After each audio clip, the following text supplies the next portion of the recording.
Olivier RF, salut Olivier, me dit tous les clubs de Ligue 1 vont reprendre les entraînements avec leurs coachs respectifs, sauf le PSG. Est-ce que cela peut clairement impacter le début du championnat et mettre Paris déjà sous pression?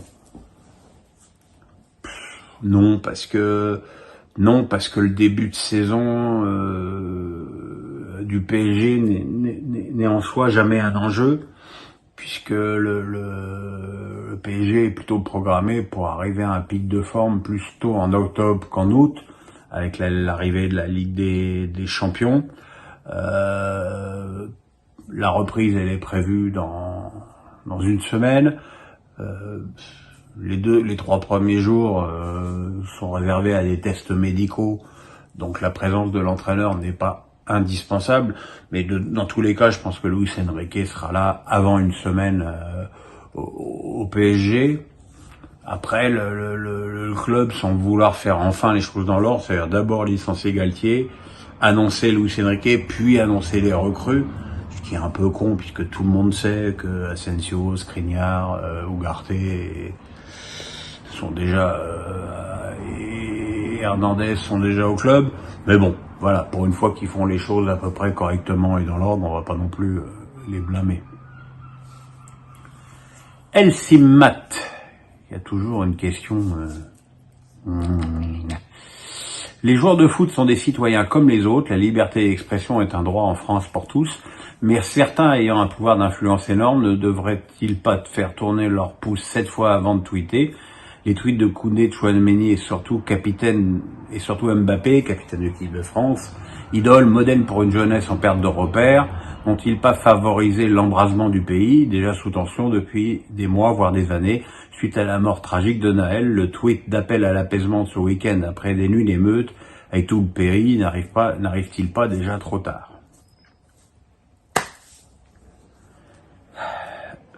Le problème avec Mbappé, parce que bon, on va pas chipoter, quelque part tout le monde s'en fout de ce que dit Koundé ou Tchouaméni.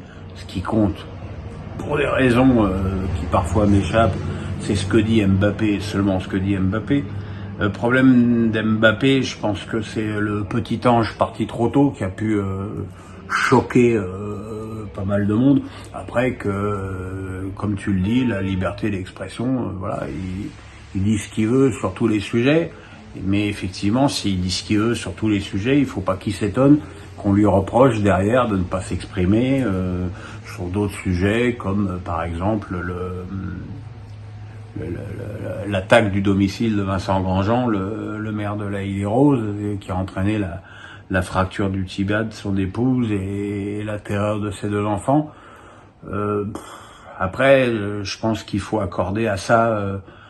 je veux dire, Mbappé, tout Mbappé qu'il est, il est que joueur de foot et quelque part son avis n'a aucune importance dans ce genre de situation. Hier, moi-même, je me suis fendu d'un tweet critiquant l'attitude de la LFI. Critiquant la LFI, oui, je jongle avec les aboiements des chiens.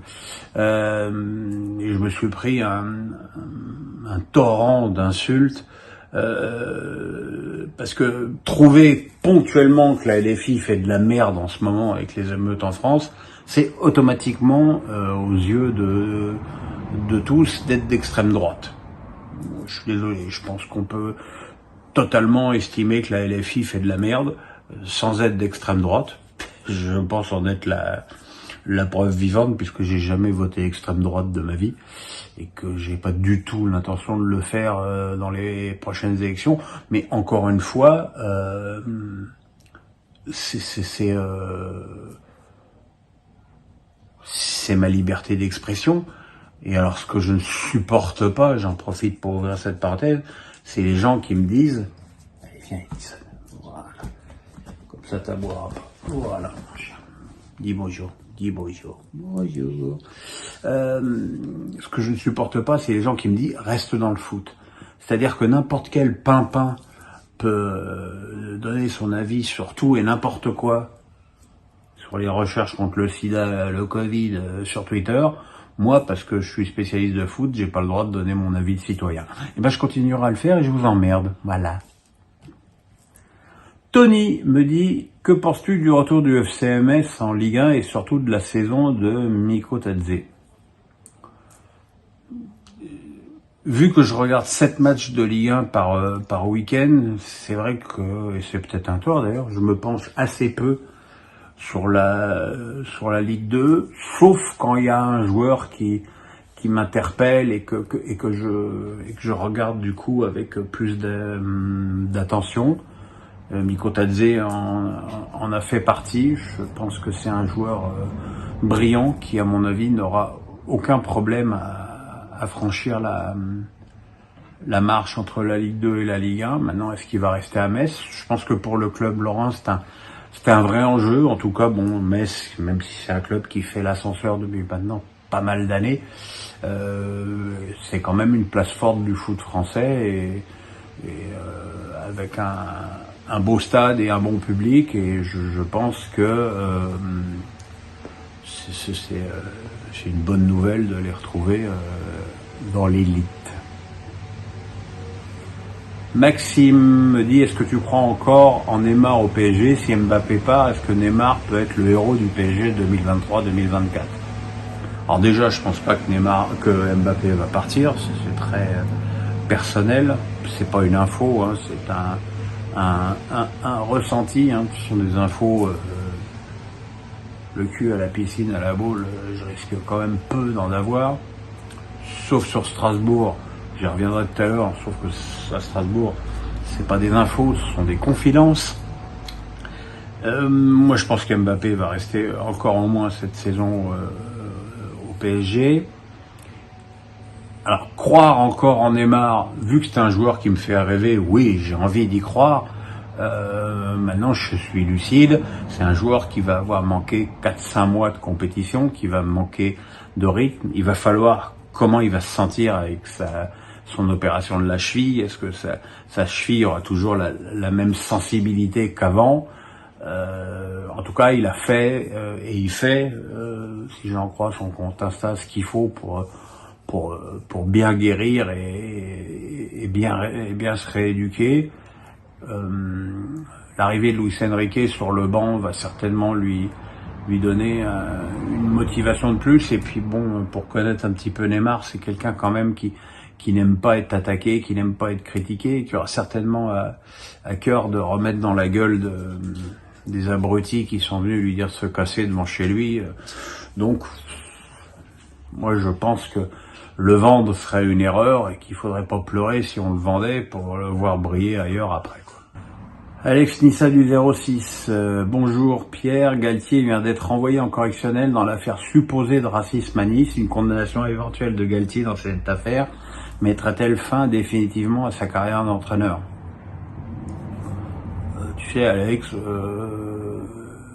j'ai fait 11 heures de garde à vue pour avoir soi-disant touché le sein d'une hôtesse au Parc des Princes. Durant cette garde à vue, les policiers qui étaient en charge de mon interrogatoire n'ont cessé de me dire que ça allait être classé sans suite, qu'il n'y avait rien dans le dossier, et la procureure a quand même décidé de poursuivre. Elle voulait même que je passe la nuit qui suit en tôle, et c'est les policiers qui ont dit, mais attendez, il est greffé, il a pas ses médicaments. Donc j'ai été traduit en correctionnel pour ça, où la démonstration a été faite durant le procès que l'hôtesse avait menti, puisque l'hôtesse qui était avec elle en binôme et qui était supposée avoir été choquée par mon geste a dit qu'elle n'avait rien vu et que si elle avait vu quelque chose, elle serait intervenue. Donc moi, le fait d'être renvoyé en correctionnel ne veut pas dire que Galtier va être condamné. Ça ne veut pas dire qu'il va pas être condamné non plus, mais qu'au moment où on se parle, la présomption d'innocence pèse évidemment de tout son poids, même s'il est évident que tant que ce procès n'aura pas eu lieu, il ne trouvera pas de travail. Moi, à la suite de ce procès, j'ai perdu tous mes contrats, et même si j'ai été acquitté dans cette histoire, j'ai pas retrouvé le moindre contrat. Donc le problème, c'est qu'aujourd'hui, le tribunal médiatique est plus sévère que le tribunal tout court, et je suis désolé de le dire, mais c'est scandaleux. Bébert la misère. Es-tu pour ou contre cette nouvelle formule de la Coupe du Monde des clubs à 32 équipes prévue en 2025 ? Très franchement, j'en ai rien à foutre. Pour moi, ce ne sont jamais que des matchs amicaux, améliorés. C'est pas un titre qui très marquant dans le football. Le fait d'en faire un truc à 32 équipes ne changera pas grand-chose. Ça va encore plus alourdir le calendrier, même si pour le coup maintenant ce sera tous les 4 ans. Ça va alourdir inutilement un calendrier qui est pour l'instant, et tout le monde le sait, trop chargé, et que les grands joueurs ne peuvent pas impunément jouer 60 matchs par an. Cette Coupe du Monde au Qatar en plein hiver n'a visiblement servi de leçon à personne. Voilà, c'est dommage, c'est triste. Et encore une fois, c'est tout pour le fric. Paris Life me dit: la Coupe du Monde féminine commence maintenant dans moins d'un mois. Penses-tu que la France peut faire quelque chose ? Penses-tu également que l'engouement de 2019 puisse être le même en 2023, sachant qu'elle se déroule très loin et que décalage horaire important ? Alors l'équipe de France sans Katoto et avec une Diani probablement très amoindrie par sa fracture de la clavicule, je pense que ça va être très compliqué parce que c'est l'équipe de France, on l'a toujours vu dans toutes les grandes compètes, à un moment donné ça coince offensivement. Maintenant, concernant l'engouement, je pense qu'une place en demi-finale sera déjà un bon résultat. L'engouement, tu peux pas comparer une Coupe du Monde qui a eu lieu en France et une Coupe du Monde qui va avoir lieu en Nouvelle-Zélande, dans un pays qui en a quand même rien à foutre du football féminin. Je pense que déjà au niveau de la FIFA, c'est une idée du démon.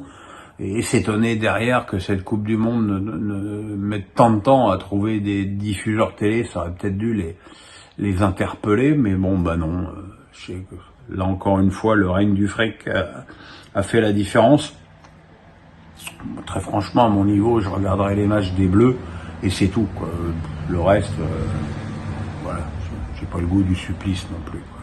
Invictus Nukem, on parle de Barcola au PSG, qu'en penses-tu ?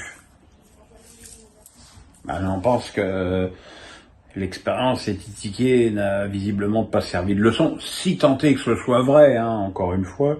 Il faut bien comprendre que jouer au PSG, c'est pas si facile, parce que la pression médiatique, elle est maximale, la pression du public, contrairement à ce qu'on peut y croire, elle est très forte, que Paris est une ville difficile pour des jeunes pleins de fric, parce que les tentations sont nombreuses et que se fondre dans la masse y est beaucoup plus simple qu'ailleurs.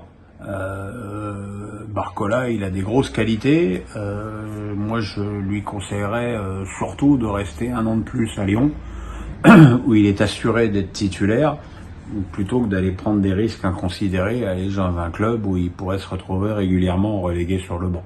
Question de Manu B qui me dit l'arrivée de Patrick Vieira au Racing Club de Strasbourg suscite beaucoup de suspicions. Qu'en penses-tu ?